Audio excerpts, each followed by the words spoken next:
Forming a winning partnership in trading. How to align your rational and emotional brains together to form that winning partnership. When you compete with your emotions, when you try and block them, when you try and avoid them, when you try and overpower them with willpower or positive thinking, it simply buries the problem and makes it worse. And it will blow up. In this episode, I'll reveal what to do about it. My name's Ash Plaisted, Trading Psychology Master Coach. Welcome to the Trading Psychology and Mindset Show. This is episode 29. It is August the 17th. 2022, 9 a.m. Australian Eastern District or Standard Time. Hi, Lydia. Welcome. Jump in the chat box wherever you may be around the world, whatever time of day it may be. Hopefully you're able to catch this live or the replay later on YouTube. So I'm going to dive in, as I always do with every episode, into all of the things that we need to understand and undertake to retrain the mind we bring to trading into the mind we need for trading success. Why a partnership is needed. Now, this is all about the mismatch between immediate and delayed rewards. Now, imagine you're an animal roaming the plains of Africa, maybe a giraffe or an elephant or a lion. On any given day, most of your decisions have an immediate impact. You're always thinking about what to eat, where to sleep, how to avoid a predator. You're constantly focused on the present or the very near future. And you live in what scientists call an immediate return environment because your actions instantly deliver clear and immediate outcomes. Now, switch your mind back to your human self. In modern society, many of the choices that you make today will not benefit you immediately. For example, if you do a good job at work, you'll get a paycheck in a few weeks. If you exercise today, perhaps you won't be overweight next year. If you save money now, maybe you'll have enough for retirement decades from now.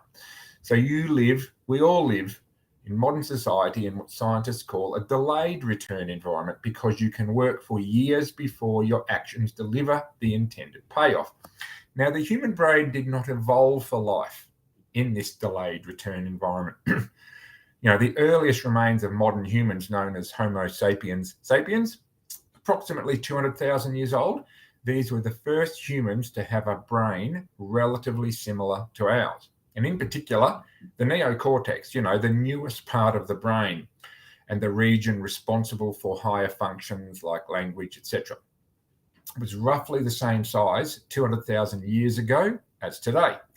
So you are walking around with the same hardware as your Paleolithic ancestors. It's only recently, during the last 500 years or so, that society has shifted to a predominantly delayed return environment. Now, this shift to a delayed return environment likely began around the advent of agriculture, about 10,000 years ago, when farmers began planting crops in anticipation of a harvest months later. However, it was not until recent centuries that our lives became filled with delayed return choices. Career planning, retirement planning, vacation planning, everything else that occupies our calendars, right? So compared to the age of the brain, modern society is brand new. So in about the last 100 years, we've seen the rise of things like the car, the aeroplane, the television, the personal computer, the internet, the smartphone, and boy bands. Hey, who would have thought? The world has changed much in recent years, but human nature has changed very little. So similar to other animals on that African savanna, our ancestors spent their days responding to grave threats, securing the next meal, taking shelter from the weather, from a storm. So it made sense to place a high value on instant gratification. The distant future was much less of a concern. Now, after thousands of generations in this immediate return environment, our brains evolved to prefer quick payoffs to long-term ones, right? Now, behavioral economists today refer to this tendency as what's called time inconsistency. Now, that is the way your brain evaluates rewards is inconsistent across time. You value the present more than the future. Usually, this tendency serves us well, right?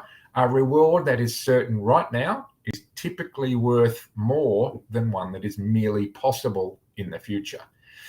But occasionally our bias towards instant gratification causes problems.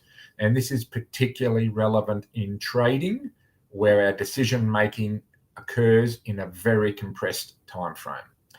Now, for example, why would someone smoke if they know it increases the risk of lung cancer? Why would someone overeat when they know it increases their risk of obesity?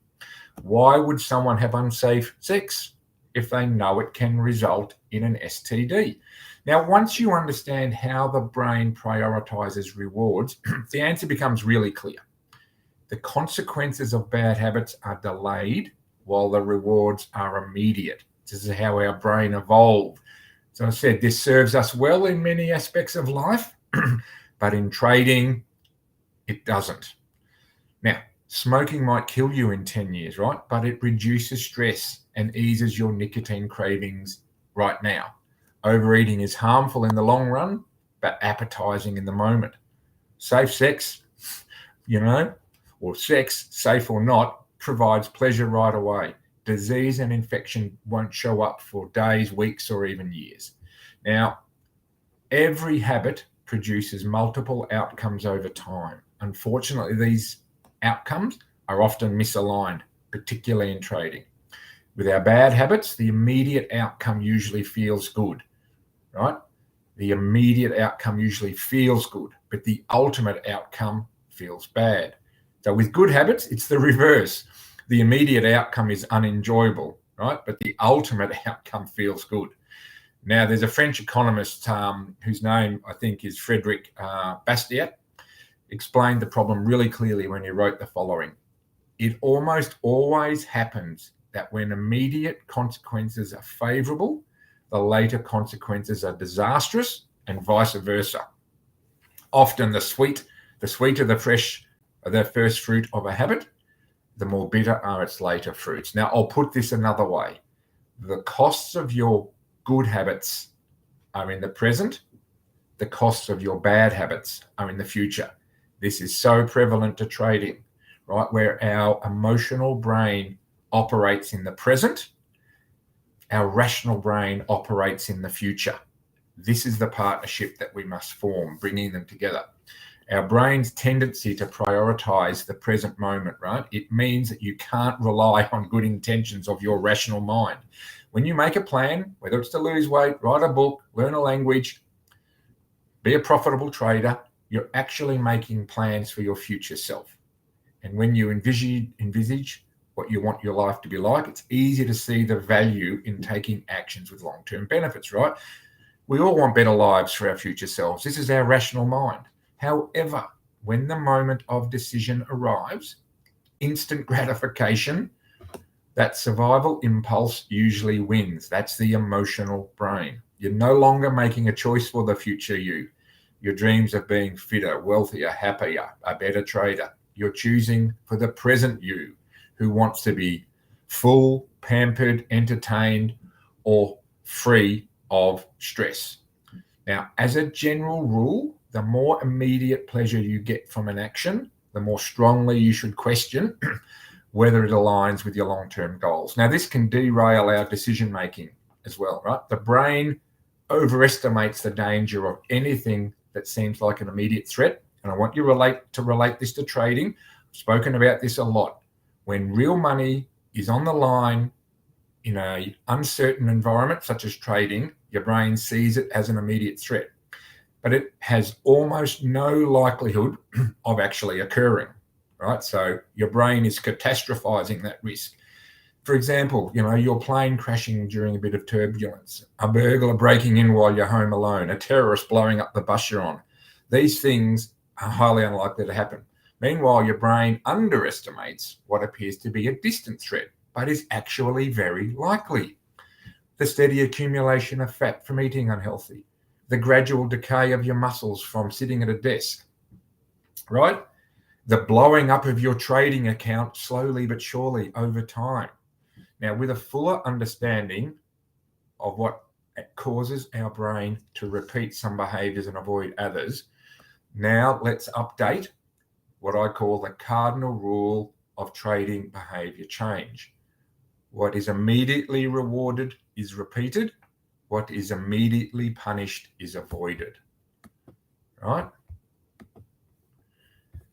Our human nature preference for instant gratification reveals a really important truth about success. Because how we are wired, most people will spend all day chasing quick hits of satisfaction. The road less traveled is the road of delayed gratification as a trader.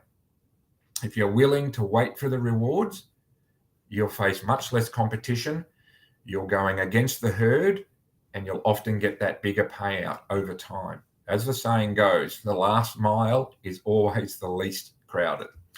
Now, this is precisely what research has shown.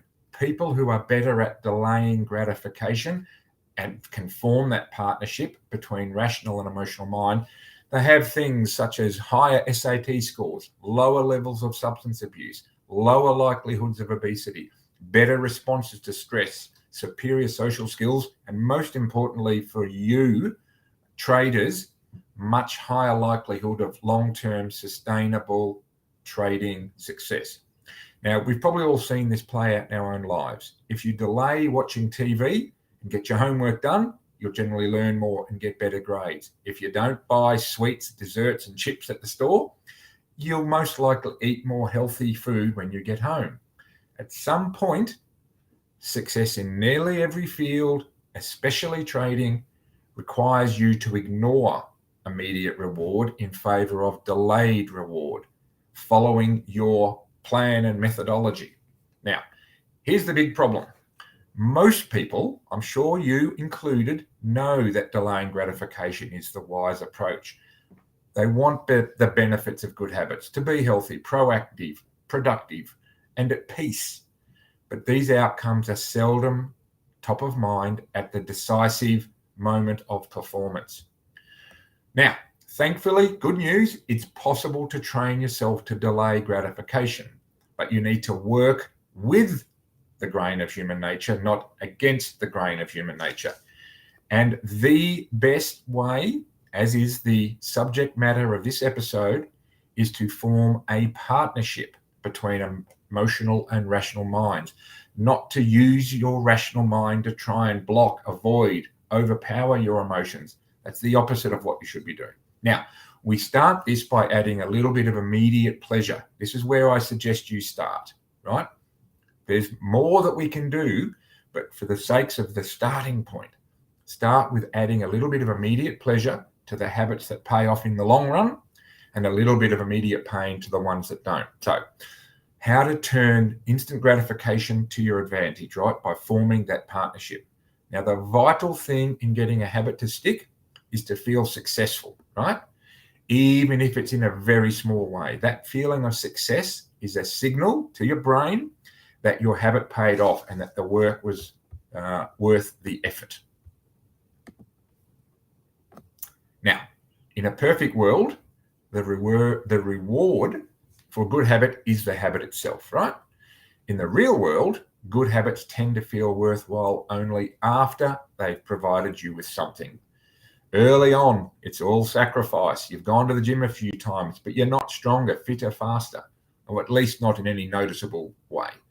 It's only months later, once you've shed a few pounds or your abs gain some definition, that it becomes easier to exercise for its own sake.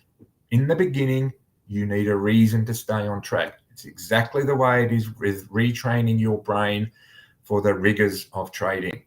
This is why immediate rewards are essential. They keep you excited while the delayed rewards accumulate in the background. So what we're talking about here, right, is when we're discussing immediate rewards is the ending of a behavior. The ending of any experience is vital because we tend to remember it more than other phases. Your brain tends to place more importance on encoding behavior when it ends with a reward. You want the ending of the habit to be satisfying. The best approach to do this is to use reinforcement, which refers to the process of using an immediate reward to increase the rate and repetition of a behavior. Habit association, right, ties your habit to an immediate cue, which makes it obvious when to start. This is all about retraining your brain into the one that's needed for trading success and away from the one you bought to trading by forming this partnership. Reinforcement ties your habit to an immediate reward, which makes it satisfying when you finish. Now, immediate reinforcement can be especially helpful when dealing with habits of avoidance, which are habits and behaviors you wish to stop doing. How many of you traders have come out of a trade shaking your head going, I can't believe I did that. Why do I do that? I wish I could stop doing that. I know what to do. Why aren't I doing it? Right? Well, this is how you start to change that. And it can be really challenging to stick with habits like, things like no frivolous purchase or no alcohol this month, or I'm going to stop exiting trades early or moving my stop losses, because nothing happens when you skip happy hour drinks or you don't buy that pair of shoes. It can be really hard to feel satisfied when there's no action in the first place. All you're doing is resisting temptation, and there isn't much satisfying about that, right? Which is why it's so hard and so many people fall off the wagon when trying to change their behaviors around trading. Now, one solution is to turn the situation on its head. You want to make avoidance visible. For example, open a savings account, and this is one I hope that is relatable. Open a savings account and label it for something you want. Maybe you could call it leather jacket. Whenever you pass on a purchase, put the same amount of money in the account, right? This is how it works. Let me use an even simpler example. Let's say you have a morning coffee. So instead of having your morning coffee, skip your morning coffee and transfer the $5 into your account. Or maybe skip a month of your Netflix subscription and move $10 over. It's like creating a loyalty program for yourself, right? The immediate reward of seeing yourself save money towards the leather jacket or some other positive outcome feels a lot better than being deprived. So just depriving yourself alone is not enough. You need to add a reward. You're making it satisfying to do nothing. I hope that makes sense, right? Now, one of my recent clients used a similar setup, right? They wanted to stop eating. And this is a client I was doing peak performance coaching with around trading, but also around life changes. Now, this person wanted to stop eating out so much, right? And this couple wanted to start cooking at home together more.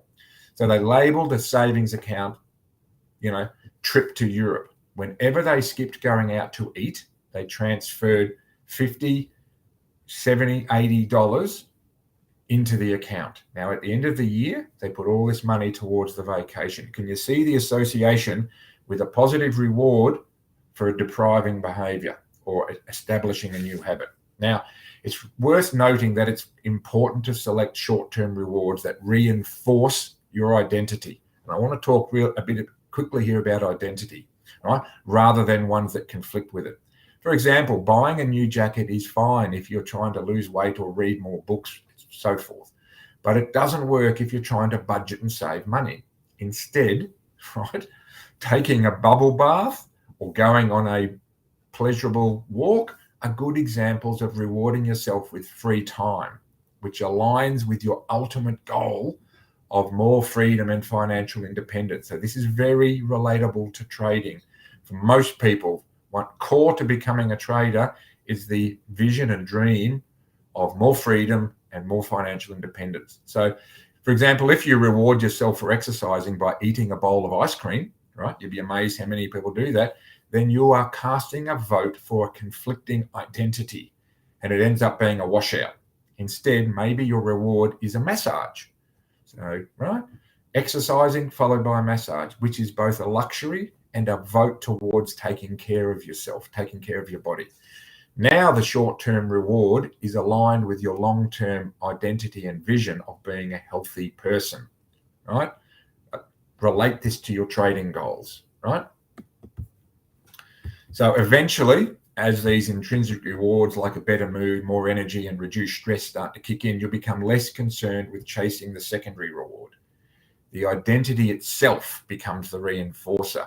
You become the trader who sticks with their methodology, the trader who doesn't move their stops, the trader who lets their profits run. Those are the habits you want. And you do it because it's who you are and it feels good to be you. The more a habit becomes part of your life, the less you need outside encouragement to follow through. This is how I work with traders. We start with this 1, 2, 3 steps until, following the habits is much easier because it's part of who you are, right? And you don't need outside encouragement as much. So incentives and support can start a habit, but your identity is what sustains the habit, right? Now, of course, that said, it does take time for evidence to accumulate, and a new identity to emerge, right? This is why coaching and guidance and mentoring for traders is so important, right? Because it takes time and very, very few people are able to see it through without help, right? Immediate reinforcement helps maintain motivation in the short term while you're waiting for these longer term rewards to arrive. So in summary, a habit needs to be enjoyable for it to last. A partnership needs to be formed so there's no inner conflict, right? These simple bits of reinforcement in these examples I've used, such as using a soap that smells great, or a toothpaste that has a refreshing mint flavor, or seeing $50 hit your savings account, these offer immediate pleasure, the immediate pleasure you need to enjoy a habit and start to reward yourself for new habits and new behaviors. Change is easy when it's enjoyable.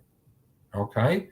So in summary, right, this law of behavior change is you must make it satisfying. We as human beings and traders are more likely to repeat a behavior when the experience is satisfying.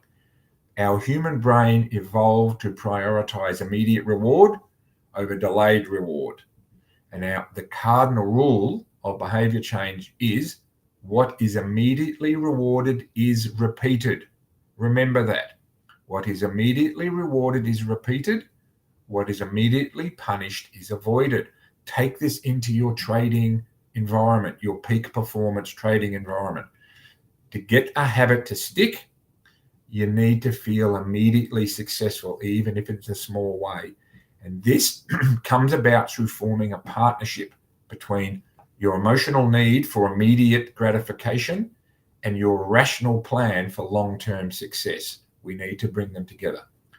So I hope you've enjoyed this episode. I hope it's provided some insights into how to form and how to start to form that partnership between rational and emotional mind. It really is essential. Please ask any questions. Please go to the YouTube channel, Trading Psychology and Mindset Show. Subscribe, catch the replay of this, check out all the other episodes. That's where I load all my content all the time. Come and check out the website, mindsetfitmethod.com. Grab a chat with me if you really want help right now. Check out the masterclass there. Click on the tab that says, I think it says Watch Masterclass. That's pretty obvious, right? And above all, start to work on your habits, start to work on your behaviors. Have a fantastic and mindful trading day and week. Wherever you may be in the world, I wish you happy trading, and I'll see you next week for the next episode. Thanks for coming.